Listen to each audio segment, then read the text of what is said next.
welcome to another week with Digs on Demand and Results Branding. I'm Matt Hart, and what we do is sales training, lead generation, operational optimization, all sorts of things for smaller to medium-sized pool builders. And today, what I wanted to cover with you was something that came up on one of my coaching calls, actually. A really good question. And, the question was basically centered around, well, I have this great script, happens to be from me, not to brag, but have this great script. And, the script is great, but what happens when, something weird happens in an appointment and that script doesn't work anymore? Well, we've all been there, right? And there's lots of weird random things that can happen, but probably one of the most common things that can happen on a first appointment that can really just knock you off is if you end up doing the first appointment for someone who either they didn't schedule the appointment and, the wife scheduled the appointment. Maybe the wife is the one that's really excited about the pool. The husband is less excited about the pool. Of course, it could be reversed, right? You could swap husband for wife, but I would say in my experience, it's more often than not when the situation arises, you're ending up doing an appointment with the husband, and the wife is the one that scheduled it. So maybe he's not super excited about the pool. Maybe he didn't know this appointment was happening. And basically what you run into is you get yourself all jazzed up and hey, Greg, how's it going? You get yourself all jazzed up and excited to run this first appointment. You're just ready to do a great job, ready to be the best version of yourself. And this person is giving you nothing. They open the door and barely know why you're there. Once you get inside their house, they barely want to talk to you. They're pretty much like, hey, there's the backyard, go have at it, and they're just trying to get back to their day. So I wanted to address kind of how to deal with the situation today, because this is one of those weird situations where if you let the situation happen and just occur how it would naturally, then you're going to get nothing out of it. You're not going to get a win. But if you take action on this and actually try to flip this situation to your benefit, you can turn this into a big time win for you, because you'll be doing something that most people aren't willing to do. So it's not very difficult. It's kind of a 3-step process. So again, and just to recap, in case you're just jumping on now, this is how to deal with basically a one-legger appointment when the one leg you're dealing with is the person who's not excited about a pool. They didn't book the appointment. Maybe they got told last minute that you were showing up, and now their day is kind of jacked up because of it. So how do we deal with that situation in the first appointment so that we can actually create some sort of sales momentum that we can close on in the second? Because remember, the most important way, or the best way to close a deal on the second appointment, the best way to speed up your sales cycle is to do a better first appointment. That's always going to be the case. Okay. So there's really 3 steps to handling the situation. First is understand where they're coming from. Second is break through their psyche. And then third is re-engage the main prospect. So I'm going to go quickly through this stuff. I don't think this needs to be, a super, super lengthy call. Hopefully just give you the goods and get you guys out of here. So first thing is understand where they're coming from. So I kind of already touched on this, but you don't know what's going on in their head. You don't know what's happened to them that day. But it's very easy when you walk into a first appointment and someone's giving you attitude and they don't want to talk to you. It's very easy to take it personally. It happens to the best of us, right? We're excited. We're out there doing our jobs. Maybe we drove an hour through rain to get to this appointment, right? And now this guy's giving us guff and doesn't want to talk. It's easy to take it personally and get a little upset and do a bad first appointment as a result, but realize you're only hurting yourself if you do that. Okay. So when you have that inclination to get a little bit worked up, don't get too worked up. Just take a step back and take a step back and think about where they're coming from. Like I said, they might not know that they had an appointment that day, maybe until 10 minutes prior. Maybe their wife didn't even tell them the appointment was happening. Take it as a fun challenge instead of a reason to just run a bad appointment. Okay. And one other thing is just try to remember as well, this is your job, right? You've run hundreds of maybe thousands of first appointments. They might only have 1 or 2 first appointments for a pool that they're going to buy in their entire life.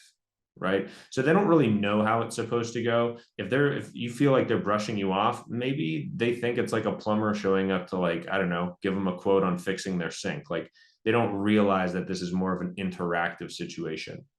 So anyways, understand where they're coming from. If you start there, you have a better chance of success. Okay. Second thing is breaking through their psyche. Okay. Break through their psyche. So like I said, believe it or not, you can turn the situation into a win. And the way that you do that is you basically end up being the cool guy who actually like got on their side and actually, kind of got buddy buddy with them compared to all the other pool guys that showed up and, just kind of took what they got out of the appointment. So the way that you do this though is, and the only way to break through the psyche is you have to be comfortable with having an uncomfortable situation, or sorry, an uncomfortable conversation. So once you're in that appointment, once it becomes obvious that you're in the situation, right? Like the person's not talking to you, they're trying to make this appointment last 5 minutes and then just have you go into the backyard by yourself, sort of thing. Once you know that's there, like, it's kind of the elephant in the room, it's time to address that elephant in the room. Okay. Just address it. You just got to ask the question. Okay. There's two easy ways to ask it. The first one that I kind of like is, hey man, let me guess, the pool's your wife's idea? Or another thing you can say is, hey man, let me guess, your wife booked this appointment and was supposed to be home for this, but you got stuck running this. Any variations on that, basically just calling out what you think is happening here. Okay. Now that can be scary to do because you could be wrong. Okay. But I want to let you know, if you are wrong, that's also a good thing. Okay. The worst thing that could happen is if you try to call out this situation, they might say, wait, no, not at all. What makes you say that? You then have the opportunity to respond with something like, oh, well, my apologies. It's just, usually people are super stoked about, the prospect of getting a new pool. And it just doesn't really seem like you're super excited about it, which is okay. Just usually people are really excited about getting a new pool. If you don't mind me asking, is there anything that you're worried about when it comes to the new pool? Ask that question, because here's what it does. It gets them out of their own head.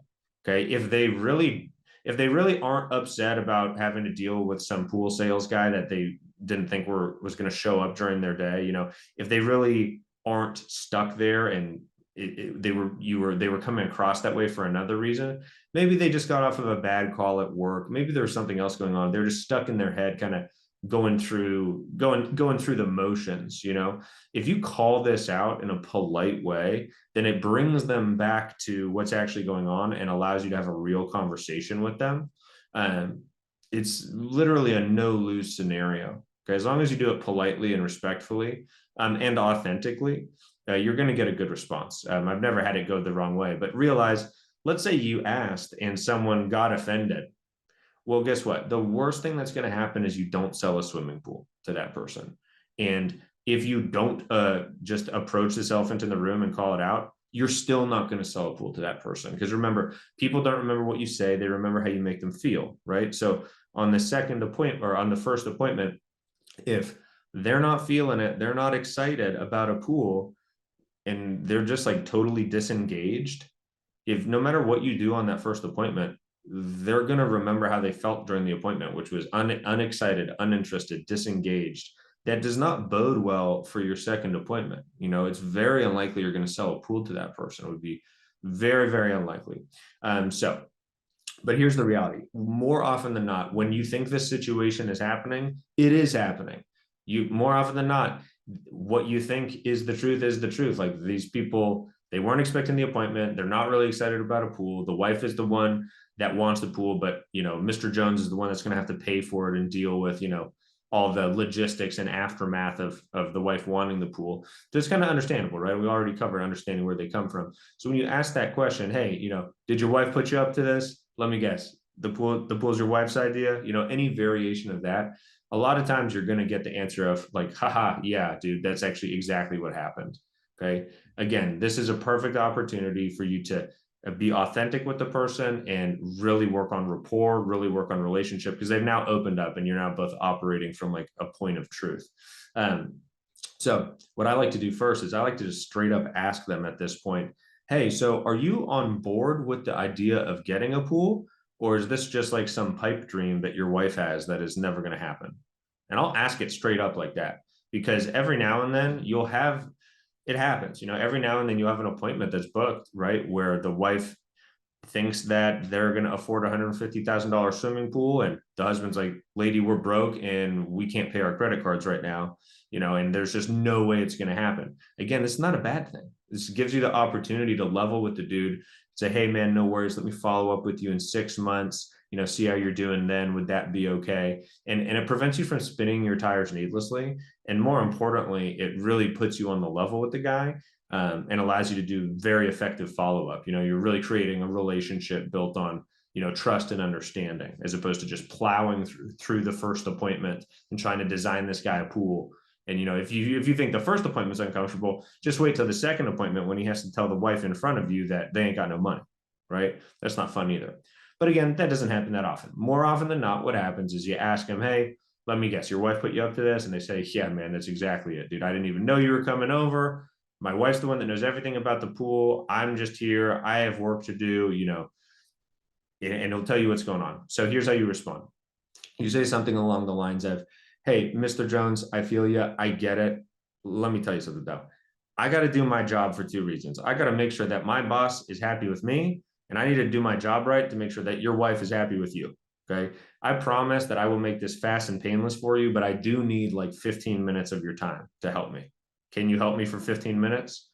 And just ask them like that. Again, be direct. You've called out the situation to remind them you're doing this. Because think about it. If this guy doesn't help you with this appointment and you do a terrible job on the pool design, and then you do a second appointment with the wife and it's not anything that she wanted, he's going to look like a moron.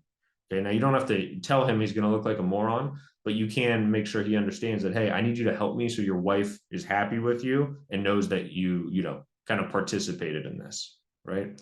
So if you ask like that, of course, he's going to say, yeah, no problem. I can help you for 15 minutes. And then what you do is you go into the first appointment like normal. Specifically, you'd go into an abbreviated version of, hey, let's go into the backyard. Let's talk about what your wife wants real quick. And just remember, he's already told you he's not the one that's into the pool. Don't ask him what he wants, because he's going to be like, dude, I don't want this. I don't even want to be here right now. Focus on what the wife wants. Hey, Mr. Jones, just real quick, like what does your wife want back here? Do you know what she's into, what she's excited about? Do the whole appointment in the backyard, painting the dream. But basically, Mr. Jones is painting the dream he thinks that his wife has. Okay. That's essentially what you do. Okay. Next step on this. Sorry, let me just check my notes. Okay, great. So that kind of actually brings us to the third step. So what you've done is you've done it now.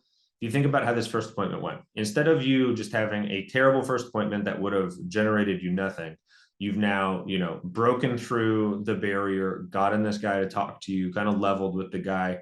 You've hopefully built a little rapport and relationship that you can lean on. Like, I really suggest go the buddy route. Like, oh man, I hate it when my wife does that to me. And again, any ladies watching this, we could flip this. I'm just using it for simplicity, the husband and the wife thing. But hey, man, my wife does this to me sometimes too, man. I get it. Kind of go buddy with them. And so after you've gotten all the list of what he wants, you want to ask him, hey, dude, thank you so much for giving me all that. I'll let you get back to work. But I'm just curious, like I know your wife wants all this stuff, but if you're going to pay for it and it's going to go in your backyard, like, what sort of stuff do you want? Try to be like, hey, dude, like, I am the designer. Like, I can work in some stuff for you too. Like, what is your wife not telling me that you might want? And see if you can't pull out 1 or 2 things that are important to him in the backyard. Like, maybe he wants a little grilling station. Maybe he wants a place. One thing I love, whenever a husband or wife seems really stressed out, I'll ask him if they'd like a quiet place to sit in the backyard. And a lot of times they end up taking it out of the design, but you just create like a little deck space where there's only room for like 1 chair and it's on the other side of the yard. And it's almost kind of a joke, but you like put that chair over there and that's for Mr. and Mrs. Jones to like meditate or whatever. Usually that goes over pretty well. But anyways, ask him what he might want. He's going to spend all this money. It's a family thing. It's not just for Mrs. Jones, obviously. Everyone should enjoy it. So anyways, the third step is re-engage the main prospect. So you've done your best with the secondary prospect, right? Now we need to re-engage the main prospect. And there's a couple different ways to do this. One thing that you shouldn't be afraid of is calling the main prospect during that first appointment. Okay, so like you're in the backyard with Mr. Jones, and maybe Mr. Jones doesn't have a damn clue what his wife wants. Like maybe he's really just confused by everything that's going on. He doesn't know. And like, despite your best efforts, you're just getting nothing from the guy. Be like, hey, do you think your wife would answer a phone call right now just so we can ask her? And then either call or you have him FaceTime. FaceTime is always better if you can. And then what you want to do is just, no matter what the vibe of the first appointment is, like if this guy's given, if it's still hell just to even talk to this person, don't act like that's the situation whenever the wife picks up the phone. Be like, oh my gosh, Susie, hey, I'm here with John. Hey, just want to let you know you got a great husband here. He's doing his best trying to get you your dream pool. I just wanted to run a few things by you real quick. And then you just really quickly, if he has given you anything, just kind of recap what he said. Like, hey, is there anything we're missing over here? Anything else I need to make sure I have in the design? You really need to re-engage the main prospect in the design conversation. Because if you're only designing off of like third-party information and it's from an angry husband who doesn't really want the pool, your second appointment's not going to go well because your design's not really going to be dialed in the way you want it to be. So, but sometimes you actually can't get them on the phone during the first appointment, and that's why you're with the husband, right? They're at work, they have a meeting, whatever's going on. So a really good, very close second is the following, and this is what I've done for years and had great success using the strategy, is at the end of your first appointment, send out a thank you text, like hopefully you're doing anyways, and do it as a group text, have the husband and the wife on there. What that allows you to do, obviously, is thank them, but it also allows you to do what you would have done on the phone, which is basically build up Mr. John, tell the wife, like, hey, John did such a great job. We had a great appointment. Yeah, you got a great one here. He really wants to help you get your dream pool, yada, yada. Hey, I just wanted to confirm a few things with you and pick your brain a little bit. Do you have 5 minutes to chat? And you do that in a group text, right? So the husband and the wife both see it. You schedule a 5-10 minute phone call. It doesn't have to be long. It doesn't have to be a big crazy ordeal, but you do want to get on the phone with the wife and ask her, what does she want? Recap what the husband said, and then find out if there's anything that he missed, right? And besides recapping what he said, really equally important as any sort of design parameters that she wants, equally important is it gives you an opportunity to build rapport. Okay, what you don't want, the thing that stinks about a first appointment with one person is that you end up doing a second appointment where both of them are there, but you've only ever talked to one, and you have a relationship with one, and sometimes it's kind of awkward dealing with the other one. They almost feel like, hey, why are you so buddy with my wife? That sort of thing. So it's always good whenever possible to see if you can't get on the phone for 5 to 10 minutes with the prospect that was missing from the first appointment to confirm design parameters, build a little rapport, crack a joke or two, try and build a little relationship that you can lean on and reference when you get to that second appointment. Because remember, people will buy from people they trust. And unless you're elite level, like real elite level, or it's a referral or like a really easy person to deal with, you're not going to have an easy time building full trust in a closing sales appointment with someone you've never spoken to before. Just think about how hard that would be for that to happen to you. It's just unlikely that you're going to be able to pull that off. So give yourself every chance to succeed. Have that phone call, that 5 to 10 minutes, build a little rapport, and get the design parameters. So anyways, that's really it. If you do that, a lot of times you can absolutely just bust through that tough one-legger appointment. But again, just the first thing was try to understand where they're coming from. Don't take it personally.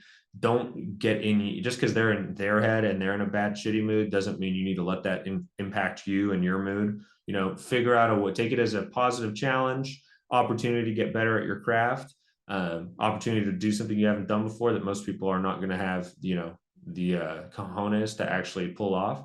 So understand where they're coming from. The second thing is break through their psyche. And the main thing that you have to do is just address the elephant in the room. There's nothing more awkward and uncomfortable than just like having this awkward appointment and you're just like ignoring the fact that this guy hates the idea of getting a pool. Why would you do that? You know, the only reason you will tolerate that is because you don't want it to feel awkward. You don't want it to be weird. But remember, it's way weirder if you get to the second appointment and he has to tell the wife in front of you that they can't afford a pool. Okay, it's way better to deal with that in the first appointment. And then for third and finally is always re-engage the main prospect. Just realize that if you do sometimes get shunted to the secondary prospect, what I mean by that is, like, in this case, you have one person who really wants the pool and the other person who could care less. That's where there's like a primary, secondary. Sometimes they're both primary. Sometimes they're both 50-50. And those are obviously great, right? But oftentimes one of them is slightly more primary than the other. And sometimes there's a huge difference. And that's where the problem comes in is, you know, if they're both primaries or it's close, then the one-legger isn't so painful. Where it becomes a problem is when there's a big gap between primary and secondary prospect. Okay, if you're seeing the secondary and there's a big gap to primary, then you got to get on the phone. Or if you want to take it a step further, if you think it's important, get maybe do a 5 to 10 minute Zoom call so you can get face to face, and maybe use the excuse of, hey, I just wanted to show you a couple pictures to make sure that to make sure I got the right design idea, something like that. An excuse to get face to face on a Zoom for 5 to 10 minutes with the primary. It'll do a lot for you. So anyways, thank you for your time. Hopefully that was useful information. I know that's helped me a lot in that situation. Hopefully it helps you as well. I do have scripting for this. If you want the notes from this call, just comment notes on the video whenever it gets posted to Facebook. I'd be happy to send you the notes. And anyways, have a great day. Sell some pools. We'll talk to you next week. Bye.